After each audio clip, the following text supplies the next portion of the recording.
আসসালামু আলাইকুম ভিউয়ার্স, রানা টেলিকমের পক্ষ থেকে রানা বলছি। আশা করি সবাই ভালো আছেন। আমি আলহামদুলিল্লাহ ভালো আছি। তো বেশ কিছু কাজ হাতে রয়েছে এবং বেশ কিছু কাজ আসলে কমপ্লিট করে রেখেছি, কিন্তু কিছু ফোন নিয়ে সমস্যায় আছি। যেমন এই ফোনটি আসলে রিপেয়ার করে রেখেছি, কিন্তু ওনার সাথে আমি যোগাযোগ করতে পারছি না, কারণ উনি যে ফোনটি পাঠিয়েছেন ওনার যে নাম্বারটি দিয়েছেন এই নাম্বারটি কিন্তু সিমটি এই ফোনের ভিতরেই ভরানো আছে। তো যে কারণে আমি ওনার এই ফোনটি যদি আমি কুরিয়ারে সেন্ড করি তাহলে কিন্তু এই ফোনটির যে মেসেজ বা ফোন উনি কিন্তু পাবেন না। তো যে কারণে আমি বলছি যে উনি যদি ভিডিওটি দেখে থাকেন তাহলে অবশ্যই আমার সাথে অন্য কোনো নাম্বার দিয়ে কন্ট্যাক্ট করবেন। আর ফোনটি রিপেয়ার হয়ে গেছে, আপনারা দেখতেই পাচ্ছেন যে ফোনটি রানিং। তো এটি ডেড ফোন ছিল পোকো X3 Pro। এই যে আরও একটি পোকো X3 Pro দেখতে পাচ্ছেন। এই ফোনটিতে শুধু ব্যাকশেলের ভিতরে একটি নাম্বার আছে, বাট এই ফোনটির অ্যাড্রেস নেই কোনো। তো এই ফোনটিও আমি পাঠিয়ে দিব, ওনার সঙ্গে আমার ফোনে যোগাযোগ হয়েছে। আমি বলবো যে আপনারা প্যাকেটের ভিতরে অবশ্যই একটি ফোন নাম্বার এবং নাম অ্যাড্রেস লিখে দিবেন, এতে করে খুবই সহজ হয় আমার জন্য। এই যে আরেকটি ফোন দেখতে পাচ্ছেন, এই ফোনটি এসেছে কিশোরগঞ্জ থেকে, আর এটি এসেছে সাতক্ষীরা থেকে। তো কিশোরগঞ্জের এই ফোনটিও ওকে হয়ে গেছে এবং এই ফোনটি একটি সিম ভরা আছে, টেলিটক সিম। তো এই ফোনটির লক দেওয়া আছে, আপনারা পারলে লকগুলো ড্রয়িং করে দিবেন প্যাকেটের সঙ্গে, এতে করে খুবই ভালো হয়। আর এই ফোনটি এসেছে মূলত চুয়াডাঙ্গা থেকে তাপু ভাই পাঠিয়েছিলেন ফোনটি।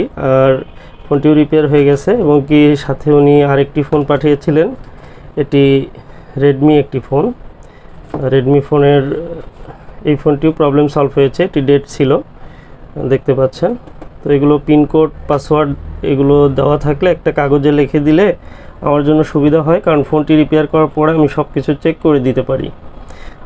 এই ফোনটি এসেছে পঞ্চগড় থেকে। এটি আসলে পাঠানোর কথা ছিল 2 দিন আগে, ভুলে ফোনটি পাঠানো হয়নি। তো ইনশাল্লাহ আজকেই ফোনটি রিপেয়ার করে পাঠিয়ে দিব, মানে রিপেয়ার করা হয়ে গেছে কিন্তু ফোনটি পাঠানো হয়নি, পাঠিয়ে দিব আজকে।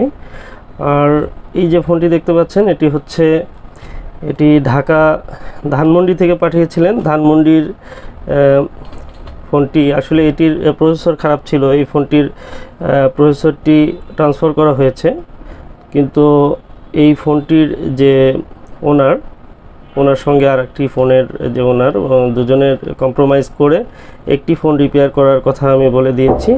তো যে কোনো একজন স্যাক্রিফাইস করলে হয়তো একটি ফোন রানিং হয়ে যাবে।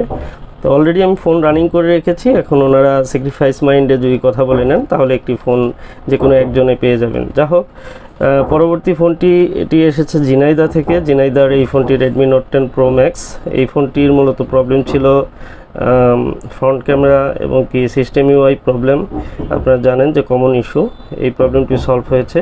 এই প্রবলেমটি চার্জিংয়ের কিছু প্রবলেমের কারণে এই ফোনটি মূলত প্রবলেম হয়েছিল। সব কিছু রিপেয়ার কমপ্লিট করে আমি ট্রায়ালে রেখেছি। তো আশা করি সবগুলোই ভালোভাবে চলবে ফোনগুলো। আর আপনারা যারা কুরিয়ারের মাধ্যমে ফোনগুলো পাঠাতে চান তারা অবশ্যই ফোনের ভিতরে নাম, অ্যাড্রেস এবং ফোন নাম্বার লিখে দিবেন, যেন খুব সহজে আমি আপনাদের সঙ্গে কন্ট্যাক্ট করতে পারি।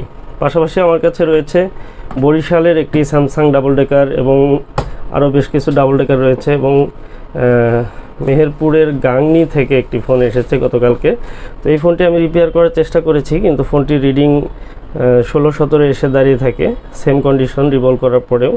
তো আসলে বলা যাচ্ছে না ফোনটি কমপ্লিট হবে কি না, তো আমি চেষ্টা করে যাচ্ছি। পাশাপাশি গোপালগঞ্জের মাসুদ ভাইয়ের ফোন, পাশাপাশি আরও খিলগাঁওয়ের ফোন রয়েছে, সামি ভাইয়ের ফোন রয়েছে, অনেক ফোন রয়েছে আমার কাছে যেগুলো রিপেয়ারের জন্য ওয়েটিংয়ে আছে। আসলে প্রচুর সময় লাগে। আমি আজকে শুক্রবার, এরপরেও আমি শপে এসেছি আসলে এই ফোনগুলো সব গুছিয়ে ডেলিভারির জন্য রেডি করার জন্য।